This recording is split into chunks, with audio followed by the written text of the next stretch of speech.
तो आपको क्या लगता है G20 सम्मेलन से किस तरह से धाक पड़ी है? तो पूरी दुनिया में जो नाम किया है मोदी जी की ही बदौलत है जो ये हम आज इतना आगे जा रहे हैं। अच्छा, आप बताएं मेरे को, आप जिस तरीके से प्रतीकों का प्रयोग किया गया तो उससे सनातन की जो मान्यता है वो विश्व भर में पहुंची, पर भारत धर्मनिरपेक्ष राष्ट्र है, तो ऐसे में इन प्रतीकों का प्रयोग हमारे सनातन धर्म जो है वो हमारे भारत देश में ही नहीं विदेशों में भी बहुत पूजा जा रहा है और सनातन धर्म का बहुत मान बढ़ा है। इस G20 सम्मेलन से पूरे देश में हमारे भारत का नाम हुआ है और इस समय पूरी दुनिया हमारे भारत के पीछे चल रही है और ये विश्व गुरु बनने की ओर जा रहा है। प्रधानमंत्री मोदी जी के कार्यकाल में ये काम पहली बार हुआ जो आज तक 50 सालों में कभी नहीं हुआ। अच्छा, आप बताएं, मतलब जिस तरह से भारत धर्मनिरपेक्ष राष्ट्र है और इस तरह के प्रतीकों का सनातन को बढ़ावा देना और विदेशों तक अब डंका तो जरूर बज रहा है, पर आप क्या मानते हैं? देखिए, मैं भी हिंदू हूँ और सनातन धर्म में हूँ, मैं पैदा हुआ हूँ, मैं भी यानी कि सब हिंदू धर्म को मानता हूँ। मगर आप टॉपिक पे जिस पे बात कर रहे हैं उस लीग से हट रहे हैं। G20 का टॉपिक है आपका या कोई और टॉपिक है? नहीं, बिल्कुल, जिस तरह सम्मान बढ़ाया है मैं सम्मान की बात करता हूँ। हमारे देश को आयोजन करने का एक मौका मिला G20 का, तो मोदी जी उसके प्रधानमंत्री हमारे हिंदुस्तान के और इंडिया के, तो मैं सम्मान के साथ उनका हार्दिक धन्यवाद देता हूँ। मगर जब सार्क सम्मेलन हुआ इंदिरा जी के समय तो 120 देश आए थे, ये भी नहीं भूलना चाहिए मीडिया को। 120 देश आए थे उस जमाने में, उसको नजरअंदाज कर रही है मीडिया। क्या 20 देश ज्यादा है या 120 देश ज्यादा? नहीं, तो उस टाइम भी तो कवर किया होगा। वो सार्क सम्मेलन बड़ा होता है या G20 बड़ा होता है? आप बताइए, मैं आपसे क्वेश्चन कर रहा हूँ।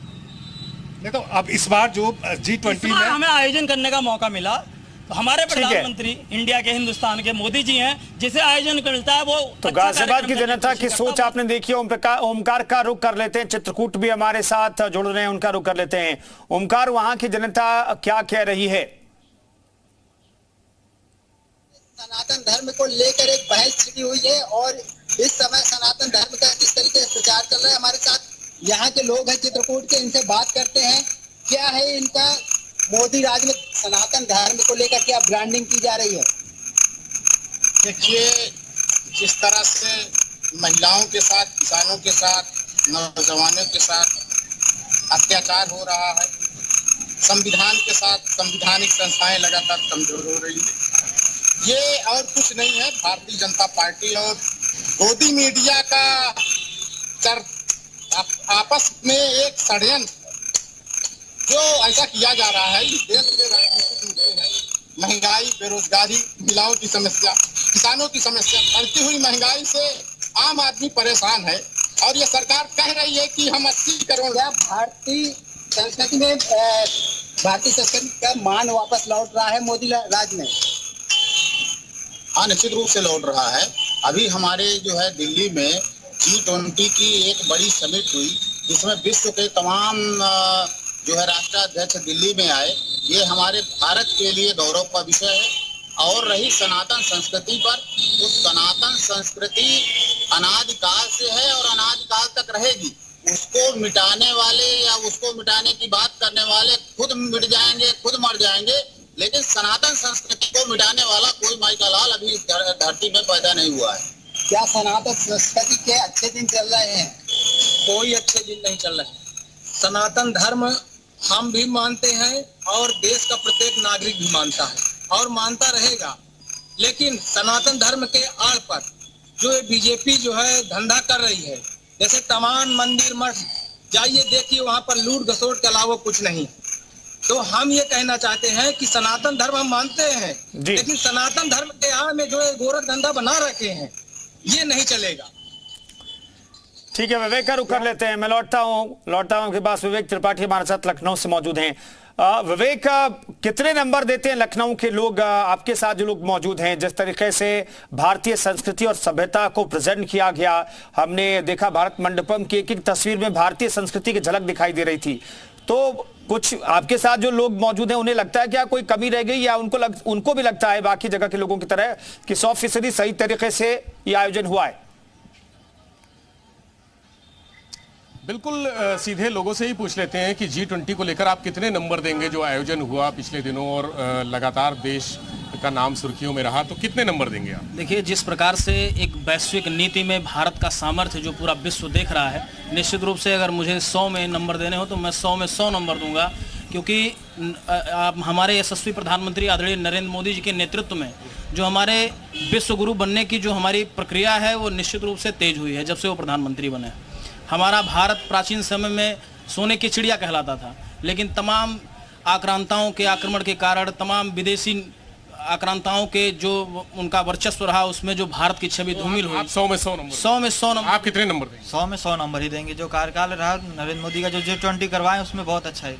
आप क्या कहेंगे सर? हर भारतीय के लिए बड़े गर्व का विषय है कि माननीय नरेंद्र मोदी जी के नेतृत्व में G20 हमारे देश में हुआ, और जिस तरीके से भारत विकसित देश की ओर जो बढ़ रहा है, जो आधुनिकता का आध्यात्म और सनातन के माध्यम से जो हमारी संस्कृति को बढ़ावा दिया है, उसके लिए हर भारतीय को गर्व है। माननीय नरेंद्र मोदी जी को बहुत बहुत धन्यवाद है।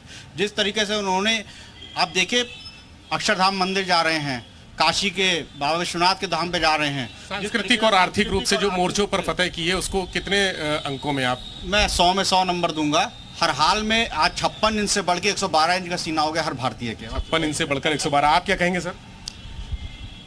जो G20 का जो सम्मेलन हमारे हिंदुस्तान में, जिसकी अध्यक्षता आदरणीय प्रधानमंत्री नरेंद्र मोदी अभी तो पूरे हिंदुस्तान ने मिलकर किया है। आप चूंकि सारे टीवी चैनल वाले लाइव थे, आप सभी लोगों ने देखा है। हमारी संस्कृति को यदि किसी ने प्रमुखता से, किसी भी सरकार ने प्रमुखता से उसको आगे किया है तो आदरणीय नरेंद्र मोदी जी की सरकार ने। कितने नंबर? नहीं, 100 नंबर में अगर इस चीज का हम आकलन करेंगे तो ये तो 1, 2, 3, 4, 5 लाख नंबर चला जाएगा। कारण ये है कि आपने देखा होगा कि जहां पर आदरणीय प्रधानमंत्री नरेंद्र मोदी देश के राष्ट्राध्यक्षों का स्वागत कर रहे थे, वो हमारे प्राचीन सिंबल को दिखाता हुआ कोणार्क का एक चक्कर था, जिसको हमारी प्राचीनता, शाम के टाइम में जब फिर हम कल्चरल प्रोग्राम में जब डिनर के लिए हम लोग वहाँ पर लोगों का स्वागत कर रहे थे, तो आपने देखा होगा कि जो है नालंदा विश्वविद्यालय का एक चित्र लगा हुआ था। संस्कृति का चित्रण किया गया, लेकिन ये नंबर गेम में विश्वास नहीं रखते हैं। इन्होंने कहा कि बहुत अच्छा था लेकिन नंबर नहीं। देखिए, आप तो इतने प्रबुद्ध पत्रकार हैं, नंबर भी शून्य भी भारत ने दिया है, तो नंबरों की तो परिसीमा ही नहीं, अपरिमित है। अगर मैं इनफाइनाइट कह दूं तो नंबर की तो कोई पराकाष्ठा ही नहीं है, क्योंकि आज G20 के साथ आपने देखा चंद्रयान की जो दूरी लिखी है अपने पुरातन वेद पुराणों, सहस्त्र योजन पर भान्यु, वो नंबर।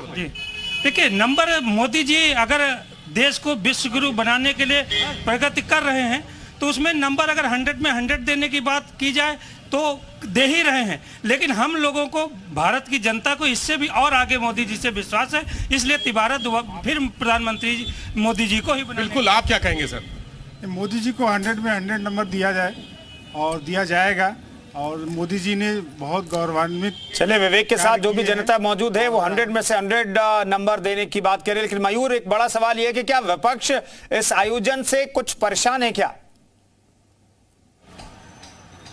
हाँ बिल्कुल, देखिए, विपक्ष की आपने बात की तो एक विपक्ष से जुड़ा हुआ ही सवाल यहाँ के लोगों से हम पूछ लेते हैं। भाई साहब, तारीफ आप लोग बड़ी कर रहे हैं G20 सम्मेलन की।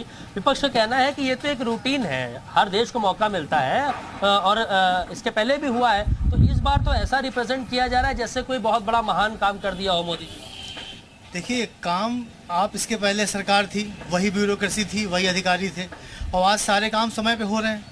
तो वैसे ही जो काम करने वाला कैप्टन है, अगर वो काम अपना अच्छे तरीके से करता है तो क्रेडिट तो उसको मिलेगा ही। ठीक है, रूटीन है, सही बात है, लेकिन उन्होंने जिस तरह से ब्रांडिंग की है, जिस तरह से हमारी संस्कृति की, हमारे देश के जो भी हमारे प्रतीक चिन्ह हैं, उनको जिस तरह से उन्होंने आगे बढ़ाया है, ये आज तक किसी ने किया नहीं किया। क्यों? क्योंकि सोच नहीं है। तो बात है सोच की, बात है विज़न की। उनके पास एक विज़न है कि हमें हमारे देश की ब्रांडिंग करनी है, हमें हमारे देश के अंदर जितनी अच्छी चीज़ें हैं हमें उसको दिखाना है। तो अभी तक क्या था, हम लोग गुलामी की मानसिकता से ग्रस्त थे, हमें लगता था कि जो उनके पास है वही अच्छा है, हमारा जो है वो सब खराब है। ये ब्रांड